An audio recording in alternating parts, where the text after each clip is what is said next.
Dame i gospodo, konferenciju za medije držimo ovdje ispred Hrvatskog sabora jer su nam vladajuće strukture zabranile da konferenciju za medije održimo unutar Sabora. Dakle, ovakve zabrane nisu postojale unazad 30 godina. Hrvatski građani i na temelju ovoga vide s kim imaju posla. Dakle, poznato je, tko laže taj i krade. Ovakvo skrivanje istine je neviđeno. Razlog ove konferencije za medije jest: uputila sam zahtjev predsjedniku Državnog izbornog povjerenstva i predsjedniku Vrhovnog suda Radovanu Dobroniću da odmah, dakle trenutačno, izvrši provjeru navoda člana obitelji osobe zaposlene u državnoj tvrtki APIS, koja me na vrlo vjerodostojan i argumentiran način informirala o prijevari koju namjerava počiniti predsjednik uprave APIS-a Saša Bilić, a po nalogu predsjednika Vlade Andreja Plenkovića. Naime, po nalogu Plenkovića Saša Bilić s najbližim suradnicima primijenit će algoritam kojim će glasovi za OIB biti pripisivani drugim političkim strankama.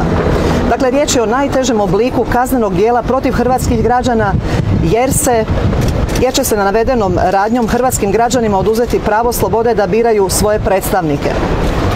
Ova informacija je izrazito vjerodostojna s obzirom na događanja u protekloj kampanji. Odlučnost i pravednost i ja osobno bili smo izloženi neviđenoj cenzuri koja nije viđena zadnjih 30 godina, još od 1990. bih rekla. Vladajući moćnici imaju panični strah od istine koju promičemo u OIP-u i bez kompromisnog zalaganja za poštivanje zakona, jednakosti svih građana pred zakonom te funkcionalne vladavine prava koja jest temeljna europska vrijednost. Svjedočili smo pak da su sve druge političke stranke imale pristup medijima, osim odlučnost i pravednost. Naravno, u kampanji se govorilo o svemu, osim o životu hrvatskih građana.